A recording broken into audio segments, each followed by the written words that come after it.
십자가의 죽음을 앞두고 남겨질 제자들 위로하고 격려하시는 말씀을 주시는 것입니다. 자신의 전생애를 주님에게 걸었어요. 자기의 전 존재가 주님 안에 있다는 것을 믿고 따랐던 사람들입니다. 근데 그들에게 커다란 상실과 고통을 경험할 시간이 가까워 오고 있습니다. 그야말로 인생의 가장 큰 광야를 목전에 두고 있다는 것입니다. 자, 그러나 우리가 지난주에도 살펴봤지만 말씀을 보시면 위로가 나타나지 않아요. 오히려 책망하신다고 말씀하고 있습니다. 자, 그러면 왜 주님께서는 한없이 위로와 격려를 받아도 모자랄 것 같은 제자들을 책망하시는 것입니까? 그들에게 해결할 문제가 있다는 거예요. 그들 안에 여전히 해결할 문제가 있다는 거예요. 그들이 비록 주님을 따를 때는 배도 버려두고 가족도 뒤로 하고 대단한 결기와 결심과 각오를 가지고 따랐지만 그들 안에 하나님의 법과 식이 아닌 여전히 세상적인 가치관, 그런 어떤 삶의 내용이 있다는 것입니다. 그래서 여러분 아시는 것처럼 주님께서 십자가의 순환을 앞둔 그 심각한 순간에 제자들은 다투었죠. 뭐 때문에 다투었습니까? 누가 더 큰 자인가? 누가 더 큰 자인가? 누가 더 힘 있는 자인가? 유력한 자인가? 하는 것을 가지고 다투었어요. 심지어는 야고보와 요한 같은 경우에는 그 어머니까지 동원을 해서 어머니가 주님께 나중에 주님의 나라가 임하시면 이 한 녀석은 주님의 좌편에 한 녀석은 주님의 우편에 좀 앉도록 해 주십시오라고 부탁할 정도로 그들에겐 아직도 미해결된 과제가 있다는 것입니다. 책망하시겠다는 것은 바로 주님께서 제자들의 그 문제를 그냥 두시지 않고 해결을 하시겠다는 거예요. 자, 보십시오. 특히 주님께서는 우리가 알고 있는 것처럼 십자가에 죽으세요. 죽는 것으로 끝나는 것이 아니라 부활하시죠. 부활하시고 난 후에 40일 동안을 그 후에 제자들을 하나님의 말씀으로 양육합니다. 양육을 하시고 그리고 난 후에 아버지 하나님의 영광으로 올라가세요. 근데 오늘 본문의 말씀을 보시면 또 다른 보혜사를 보내준다. 그 성령이 오셔서 너희들을 책망할 것이라는 것은 주님이 하시는 일들 제자들에게 포기하지 않겠다는 거예요. 끝까지 내가 어떻게 하든지 너희 인생 붙들고 내가 너희들이 정말 그런 사람이 되기를 원한다 하는 것을 주님의 집념과 주님의 열심과 주님의 고집을 가지고 이루어내겠다는 것입니다. 근데 놀라운 이런 일들은요, 제자들이나 또 성경에 나오는 사람들에게만 있는 것이 아니라 우리의 인생의 뒤안길을 잘 보시면 주님이 우리에게도 똑같이 일하십니다.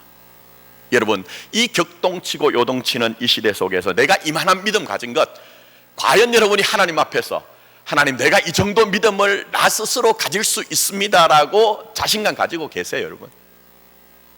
저는 솔직히 목사이지만 어제까지도 나는 믿음 있습니다 하지만 작은 소리 하나에도 어떤 사건 하나 때문에도 내 마음이 무너져 내리는 것들을 경험해요. 그럴 때마다 주님, 내가 가진 믿음 별것 아니군요. 주님 지켜주셔야 되네요. 주님의 열심으로 내 인생을 이끌어 가셔야 되네요 하는 것들을 깨닫게 되더라는 거예요. 그래서 여러분, 성도의 감사가 뭘까요? 성도의 감사의 가장 근본적인 것은 무슨 큰 부자가 되어서 그런 것 아닙니다. 세상의 명예와 권세를 우리가 가지고 있기 때문이 아닙니다. 내 인생의 그 한계에도 불구하고 주님의 열심과 주님의 집념과 주님의 고집이 여전히 내게 적용됨으로 말미암아 주님이 내게 일을 하신다는 거예요. 여러분에게 그런 감사, 회복되는 그런 믿음의 삶이 되었으면 좋겠습니다. 자, 그렇다면 우리 주님은 성령님을 통해 제자들에게 또 동일하게 우리에게 어떻게 일을 하실까요? 오늘 말씀의 결론입니다. 주님을 믿게 하시는 것으로 일을 하신다고 말씀하고 계세요. 자, 다시 한 번 말씀드립니다. 주님의 일하심은 다른 것 아닙니다, 여러분. 여러분이 믿음의 사람 되는 것, 그게 바로 주님의 일하심이고 성령님의 역사라는 거예요, 여러분. 자, 오늘 본문 말씀 다시 한번 보십시오. 요한복음 16장 9절. 자, 죄에 대하여라 함은 그들이 뭐라고 했습니까? 나를 믿지 아니함이라고 얘기했어요. 여러분, 오늘 이 시대는 죄에 대한 얘기를 하면 별반 좋아하진 않습니다. 그러나 성경은 이런 부분을 간과할 수는 없어요. 여러분이 생각하는 죄가 뭡니까? 많은 분들을 만나보면요, 자기 자신이 죄인이라고 할 때 그게 별로 내 마음에 들어오지 않아요. 심지어는 표현은 하지 않지만요, 내가 무슨 죄인이냐 하는 그런 우리의 어떤 불만도 있어요. 왜 그런지 아십니까? 사람들이 보편적으로 1차적으로 가진 죄의 관념은 도덕과 윤리에 관한 것입니다. 내가 언제 도덕질 했습니까? 내가 남의 물건을 내가 훔친 적이 있습니까? 내가 사기를 쳤습니까? 내가 행력을 했습니까? 나는 그렇게 하지 않았다는 거예요. 그게 보통 1차적인 죄에 대한 관념이에요. 근데 성경은 그렇지 않습니다. 성경은 그렇지 않아요. 단순히 어떤 현상을 가지고 얘기하는 것이 아니라 마음에 관한 것으로 얘기를 합니다.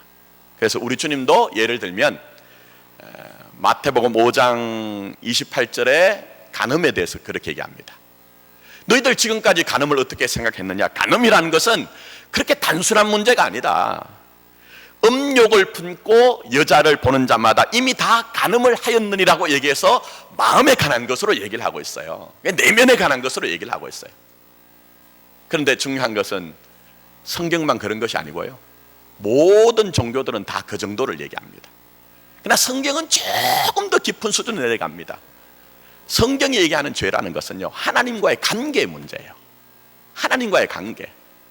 특히 하나님을 전적으로 믿고 하나님을 전적으로 신뢰해야 되는 사람이 하나님을 믿지 못하고 하나님을 신뢰하지 못할 때 그것을 죄라고 얘기를 하고 있습니다.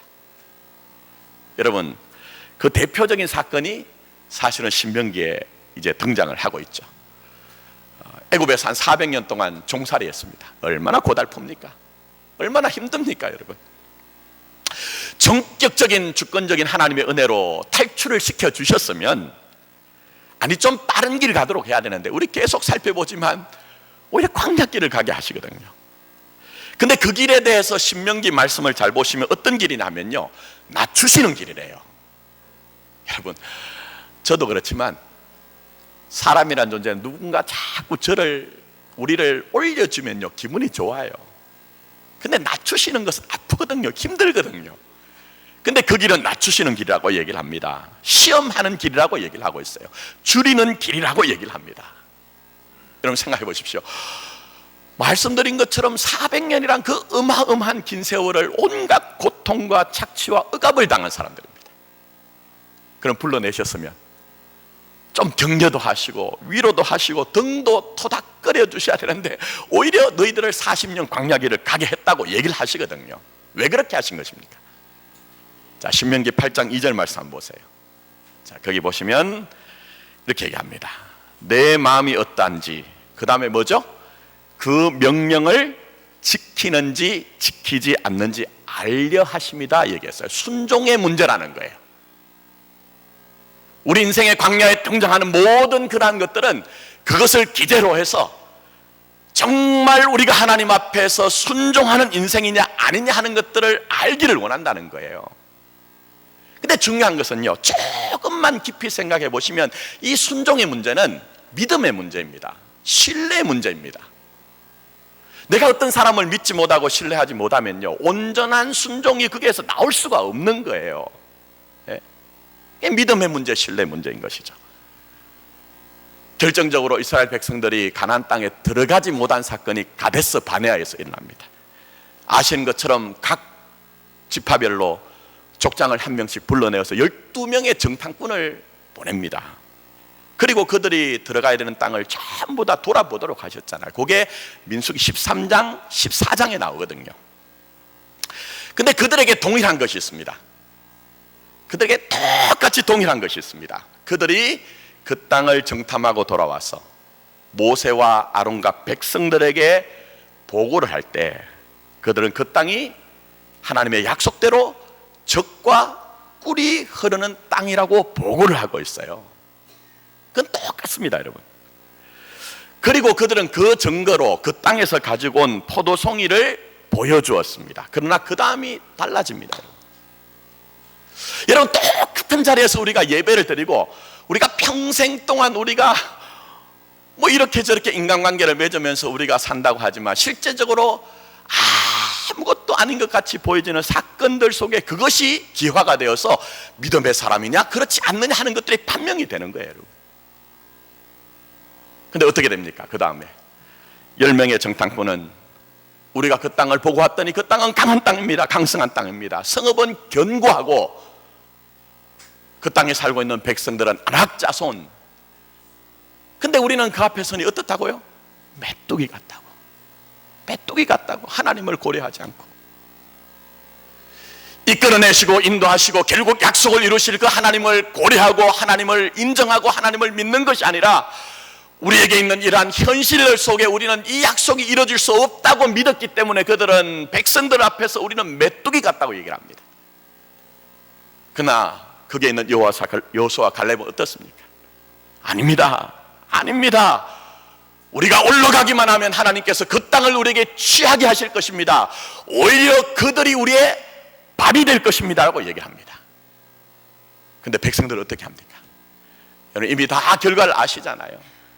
결과를 다 아시잖아요.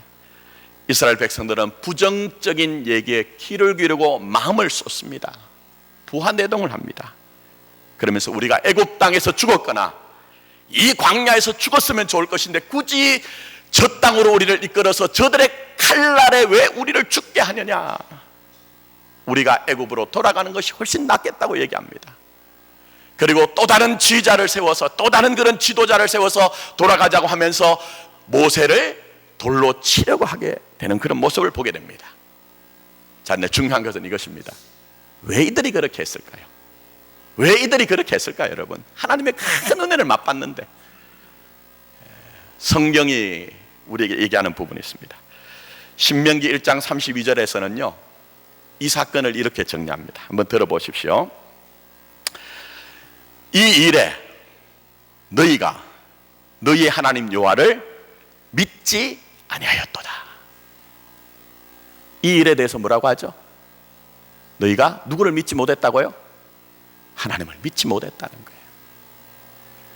그렇게 불평하고 원망하고 우리가 애굽으로 돌아가자고 하는 모든 일들은 그저 그냥 일어난 일들이 아니라 너희들의 마음속에서 믿음이 없었기 때문에 하나님을 신뢰하지 못했기 때문에 그런 일들이 일어났다는 거예요. 근데 믿음 없음으로 말미암아 무슨 일이 발생합니까? 광야에서 방황을 합니다. 온갖 고초를 다 겪습니다. 그러니 여러분 믿음이 없으면 백약이 무효합니다. 믿음 없으면 정말 백약이 무효합니다. 믿지 못하는 것 자체가 죄예요. 그래서 요한복음 16장 9절에도 죄에 대해서는 믿지 못하는 것이라고 얘기를 하고, 따라서 믿지 못하는 것은 이미 심판을 받은 것이라고 얘기를 하고 있습니다. 그 자기가 사랑하는 사람, 애인이든지 남편이든지 아내를 믿지 못하는 병을요 의부증, 의처증이라고 얘기합니다. 전 실제로 목회하면서 그걸 경험했습니다. 어떤 남편분이 그 의처증이 있는데요, 회사에 출근을 해서도요 자기 아내가 집에 있는가 하는 것들을 계속 틈이 날 때마다 전화로 확인을 하는 거예요. 그래 이 부인이 전화기 곁을 떠나질 못해요. 또 그리고 예를 들면은 뭐 화장이라도 좀 하고 좀 옷이라도 이렇게 차려 입으려고 하면 당장 나오는 얘기가 너 누구 만나려고 나가냐고, 왜 그러냐고 막 이렇게 한다는 거예요. 그래 길 가다가 이렇게 뭐 이렇게 아는 분들 만날 수가 있잖아요. 그래 인사라도 하면 너 저 인간 몇 번 만났냐고, 몇 번 만났냐고 그런다는 거예요. 근데 이건 사실은 의심에 관한 것이 아니고 정신적인 문제입니다. 망상장애 중에 하나인데요, 제가 말씀드리고 싶은 것은 그렇게 의심을 하니까요 지옥이에요, 지옥. 당하는 사람도 지옥인데 자기 자신도요 얘기를 해보면 인정하는 부분이 있어. 근데 그렇게 믿지 못하니, 믿으려고 발버둥을 쳐도 믿지 못하니까 자기 자신이 지옥에 심판당한 저주받은 인생을 살더라고요. 여러분 신앙도 마찬가지입니다. 신앙도 정말 마찬가지예요. 여러분 우리가 저 유명한 요한복음 3장 16절 말씀 잘 아시죠? 하나님이 세상을 이처럼 사랑하사 누굴 주셨어요? 독생자를 주셨으니 이는 그를 믿는 자마다 멸망치 않고 영생을 얻게 하려 하십니다. 그렇게 말씀하셨어요. 자, 그 다음에 이어서 17절에 뭐라고 하는지 이렇게 얘기하십니다. 하나님이 그 아들을 세상에 보내신 것은 세상을 심판하려는 것이 아니라 그로 말미암아 세상이 구원을 받게 하려 하시는 것이라고 얘기를 했어요. 근데 그 다음에요, 아주 중요한 얘기를 합니다. 뭐라고 얘기하느냐? 주님이 직접 이렇게 말씀하고 있습니다. 그를 믿지 아니하는 자는 심판을 받지 않는 것이라고 얘기를 했는데, 그 다음에 딱 붙여놨는 것이 뭐냐면요, 믿지 아니하는 자는 벌써 심판을 받은 것이래요. 누가 나를 심판한 것이 아니라 내가 불신하고 내가 의심하다 보니 이미 벌써 심판을 받은 것이래요. 이런 기독교의 신앙은 종말론적인 신앙이잖아요. 이 땅에 있는 모든 인생들은 언젠가 주님 앞에 서야 된다는 거예요. 그 결정적인 시간, 그날과 그 시는 알지 못하지만 그 있다는 거 우리가 분명히 알고 있잖아요. 근데 중요한 것은 그런 미래적인 차원이 아니라 오늘 살아가는데도 내가 불신하고 내가 의심하니 내가 저주받고 내가 심판받은 인생으로 살더라는 거예요. 마치 의부증 환자처럼, 의처증 환자처럼. 그러나 하나님은 이런 믿음이 너무너무 소중하기 때문에 우리에게 요한복음 5장 24절에 이미 내가 진실로 너희에게 이르노니 내 말을 듣고 또 나를 보내신 이를 믿는 자는 영생을 얻었고, 어디에 이르지 아니한다고요? 어디에? 심판에 이르지 아니하나니 사망에서 생명으로 옮겼느니라고 얘기를 했어요. 그들이 제자들을 포기하지 않고 제자들을 남겨두지 아니하고 주님께서 성령님을 통해 결국은 주님의 뜻을 이룬 것처럼, 믿음의 사람이 되게 하신 것처럼 오늘도 주님의 역사하심, 성령님의 일하심은 다른 것이 아니라 우리가 심판받은 인생이 아니라 이미 우리가 생명으로 사는 인생 되도록 하기 위해서 믿음으로 일하시는 것이 주님의 일하시며 성령님의 역사라는 것입니다. 이제 말씀했습니다. 오늘 공동회의가 있기 때문에 좀 짧게 약합니다. 성도들이 가진 신앙의 오해 중에 하나는 성경에 나오는 믿음의 선진들이 나와 다르다고 생각합니다. 전혀 그렇지 않습니다. 성경에 나오는 사람들은요, 영웅 호걸이 아닙니다. 그들 우리와 똑같은 사람입니다. 우리의 성전과 똑같은 사람입니다. 그들의 한계와 연약함이 있습니다. 그러나 주님은 살아계시고 성령님은 일하시기 때문에 그들을 믿음으로 이끄신 것은 전부 주님과 성령님의 일하심입니다. 베드로를 보십시오. 자기 스스로 호언장담을 하며 주님, 다른 사람은 다 주님을 버릴지라도 나는 끝까지 내 목이라도 걸고 주님을 따르겠습니다라고 호언장담했지만 작은 계집종의 그 한마디에 그가 무너졌잖아요. 그리고 주님을 3번이나 부인하며 몹쓸 사람이 됐잖아요. 근데 주님 포기하지 않잖아요.